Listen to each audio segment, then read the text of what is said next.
ನಮಗೆಲ್ಲರಿಗೂ ಅಮ್ಮ ಅಂದ್ರೆ ತುಂಬಾ ಇಷ್ಟ. But if you see womens are more expressive. ಅಮ್ಮನ ಹತ್ರ ಒಂದೊಂದ್ಸಲಿ ಮಾತಾಡ್ಬೇಕಾದ್ರೆ ಇಲ್ಲ ಒಂದೊಂದ್ಸಲಿ ಅವ್ರು ನಮ್ಮನ್ನ ನೋಡ್ಬೇಕಾದ್ರೆ ನಮ್ಗೆ ಅನ್ಸುತ್ತೆ how much she loves us ಅಂತ. ಬಟ್ ಇನ್ನೊಂದ್ ಸೈಡು ಅಪ್ಪ ನಮ್ಮಲ್ಲಿಟ್ಟಿರೋ ಪ್ರೀತಿನ ಯಾವುದೇ ಕಾರಣಕ್ಕೂ ವರ್ಡ್ಸ್ ಅಲ್ಲಿ ಅವರಿಗೆ ಎಕ್ಸ್ಪ್ಲೈನ್ ಮಾಡೋದಕ್ಕೆ ಬರೋದೇ ಇಲ್ಲ. ಬಟ್ ಅಪ್ಪ ಎಕ್ಸ್ಪ್ರೆಸ್ ಮಾಡೋ ಲವ್ ನ ನನ್ ಕೈಲಿ ಡಿಸ್ಕ್ರೈಬ್ ಮಾಡೋದಕ್ಕೆ ಆಗಲ್ಲ. ಕೇಸ್ ನಾವು ಹೊರಗಡೆ ಹೋಗೋದಕ್ಕೆ ಅಮ್ಮನ ಹತ್ರ ಹೋಗಿ ಪರ್ಮಿಷನ್ ಕೇಳಿದಾಗ ಅವ್ರು ನಮಗೆ ಪರ್ಮಿಷನ್ ಕೊಡದಂಗೆ ಬೈದ್ ಬಿಟ್ಟು ಕಳ್ಸಿರ್ತಾರೆ. ಅದೇ ಅಪ್ಪ ಹೋಗ್ಬಿಟ್ಟು ಅವ್ರ ಹತ್ರ ಮಾತಾಡಿ ಪರ್ಮಿಷನ್ ತಗೊಂಡ್ಬಂದ್ಬಿಟ್ಟು ನಮಗೆ ಹೇಳ್ತಾರೆ ಹೋಗು ಆಟಾಡು ಅಂತ ಹೇಳ್ಬಿಟ್ಟು. ಇದೇ ಒಂದು ವೇಳೆ ನೀವು ನೋಡಿದ್ರಿ ಅಂತಂದ್ರೆ ಮನೆ ಬಿಲ್ಸ್ ಪೇ ಮಾಡೋದು ಕೂಡ ಅವ್ರ ಹತ್ರ ದುಡ್ಡಿರಲ್ಲ.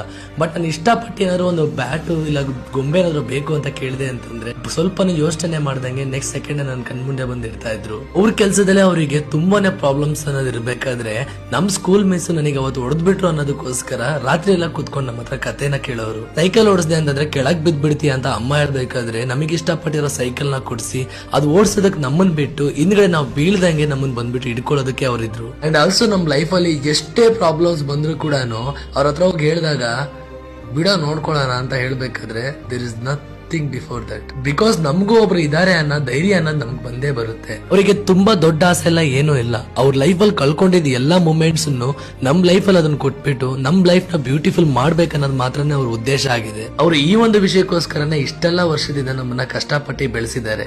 ಅಪ್ಪ love is not something that we can express by only words.